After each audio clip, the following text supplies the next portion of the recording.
হরে কৃষ্ণ। আন্তর্জাতিক কৃষ্ণ ভাবনামৃত সংঘ ইসকনের পক্ষ থেকে সকলকে জানাই কৃষ্ণপ্রীতি শুভেচ্ছা ও অভিনন্দন। সুপ্রিয় ভক্ত সজ্জন, আমরা দেখতে পাচ্ছেন আমার হাতে একটি সুন্দর গ্রন্থ রয়েছে। এই গ্রন্থটির নাম হচ্ছে করুণা সিন্ধু। এই গ্রন্থটি লিখেছেন ইসকনের প্রতিষ্ঠাতা আচার্য ছিল প্রভুপাদের অন্যতম শিষ্য শ্রীমৎ ভক্তিচারু স্বামী গুরু মহারাজ। দেখতে পাচ্ছেন ভক্তিচারু স্বামী গুরু মহারাজ, উনি হচ্ছেন আমাদের আচার্য ছিল প্রভুপাদ। ঠিক আছে, তো গুরু মহারাজ এই গ্রন্থটি লিখেছেন। অনেক ভক্তরা গুরু মহারাজকে রিকোয়েস্ট করেছেন ছিল প্রভুপাদ এবং গুরু মহারাজ সম্বন্ধে লেখার জন্য, যে গুরু মহারাজ খুব ঘনিষ্ঠভাবে ছিল প্রভুপাদের সঙ্গ করেছেন দীর্ঘদিন। তাই ভক্তরা চেয়েছেন যে প্রভুপাদের অন্তিম সময়টা কীরকম ছিল, তো সেই রকম বিষয়টা আলোচনা করার জন্য গুরু মহারাজকে ভক্তরা অনুপ্রাণিত করেছেন, রিকোয়েস্ট করেছেন। তাই গুরু মহারাজ এই গ্রন্থটি লিখেছেন। এই গ্রন্থটি হচ্ছে করুণা সিন্ধু। তো আমি যখন প্রথম এই গ্রন্থটি পাই, আমার শিক্ষাগুরু হিজগেশ প্রশান্ত চেতন দাস ব্রহ্মচারী প্রভু আমাকে গ্রন্থটি গিফট করেছিলেন। এই গ্রন্থটি যখন আমি পাই তখন এই গ্রন্থটি পরে আমি ভক্তি জীবনে আসি।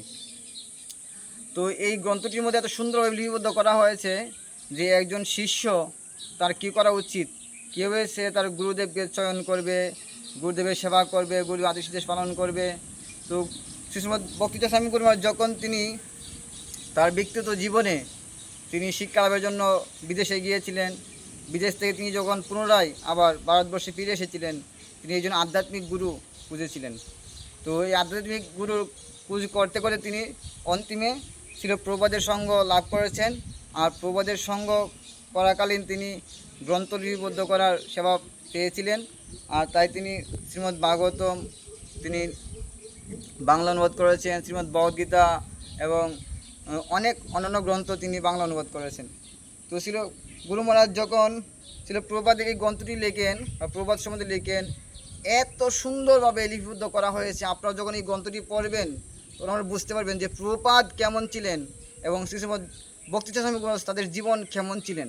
সাধারণত আমরা ছোটোখাটো একটা চাকরি করলে মায়ে পড়ে যাই, কিন্তু গুরু মহারাজ তিনি বিশাল এক চাকরির সুযোগ পেয়েছিলেন, বা তিনি বিমানের পাইলট ছিলেন। তিনি জীবনে আরও অন্যান্যভাবে প্রতিষ্ঠিত হতে পারতেন, কিন্তু তিনি তার এই বুকবিলাসিতা জীবন ত্যাগ করে তিনি ভক্তি জীবনে এসেছেন এবং ছিল প্রভুপাদের সেবায় যুক্ত হয়েছেন এবং খুব কম সময়ে তিনি এই ভক্তি জীবনে সাফল্যমণ্ডিত হয়েছেন। তাই আপনারা এই গ্রন্থটি পড়ুন। এই গ্রন্থটি পড়লে ছিল প্রভুপাদকে জানতে পারবেন এবং গুরু মহারাজকে জানতে পারবেন এবং ছিল প্রভুপাদ এবং গুরু মহারাজ একটি আশীর্বাদ লাভ করতে পারবেন। তাই সকলের কাছে প্রার্থনা করছি এই করুণা সিন্ধু গ্রন্থটি আপনারা পড়ুন। পড়লে আপনারা একটা দিব্য উপলব্ধি আপনাদের মধ্যে আসবে। হরে কৃষ্ণ কৃষ্ণ কৃষ্ণ হরে হরে, হরে রাম রাম রাম হরে হরে। জয় ছিল প্রভুপাদ কি জয়, জয় গুরু মহারাজ কি জয়, নিতাই গৌর সীতানাথ প্রেমানন্দে, হরি হরি বল। ওকে।